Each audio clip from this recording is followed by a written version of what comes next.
everyone, so I will be doing my May wrap up for the month of May. I read 4 books, so let's get started. The first book I read was The Cheerleaders by Kara Thomas. This is a young adult mystery thriller novel about Monica, who goes to Sunnybrook High, and in Sunnybrook there are no more cheerleaders. The cheerleading squad has been disbanded ever since 2 cheerleaders died in a car accident, and not long after that 2 were murdered by the next door neighbor, and then the last cheerleader to die was Monica's sister, who committed suicide. And it's 5 years later, and Monica's in high school, and things just doesn't seem right to her. She thinks there's more to the cheerleaders' deaths. I will say trigger warning for statutory rape. I gave this a 3.5 star rating. I thought it was a pretty decent young adult thriller novel.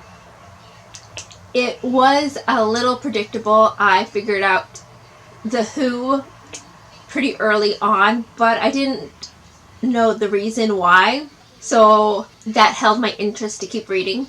I did like that there was not really a romance in this. Usually in YA, they throw in romance all the time, like anything, even mystery thriller novels, there's romance.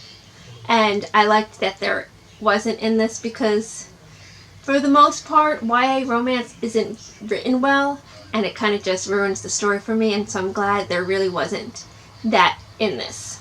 There were like crushes and like past romances, but nothing to take away from the story, which I liked. The second book I read was The Phantom Prince: My Life with Ted Bundy by Elizabeth Kendall. This is a memoir by Ted Bundy's long-term girlfriend, Elizabeth Cloutier. She changed her name for the book. This tells the story of how they met up to him getting arrested and the trial and him getting executed. I read this because the Netflix movie was kind of based off of this, and so I kind of wanted to see the real story, and I'm glad I did because this one was so much better than the movie. I liked that it was a different perspective of Ted Bundy. I wanted to see the perspective of somebody who loved him and to see why people thought he was so likable and charming, because those are the scariest kind of killers because you never suspect them. So I liked that you got to see that side of him, but also she talked about all the manipulation he did and all the twisted things, like threatening to kill her, or she found out later that he did try to kill her, but she woke up and she didn't even suspect him.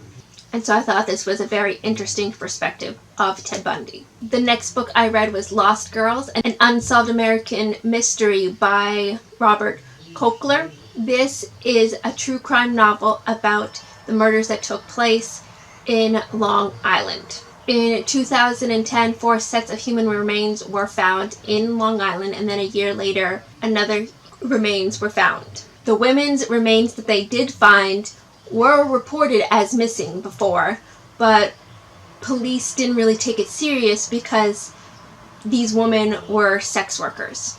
What I really loved about this book was that it was like a tribute to these women. It told the stories of these women's lives from childhood all the way up till them disappearing. I loved that the author really focused on these women's lives because we got to know them other than being sex workers, because that's all the media and the police cared about. That's what was reported in the news. That was just a big focus, that they were sex workers. And I'm glad this author took the time to know them and let us know them.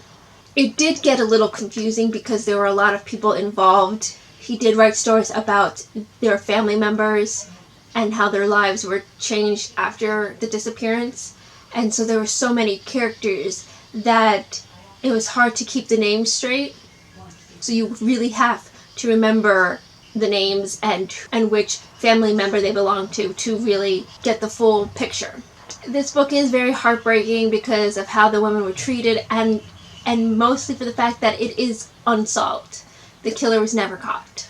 The last book I read was Vanishing Stare by Maureen Johnson. This is a young adult mystery novel. It's the second book in the Truly Devious series.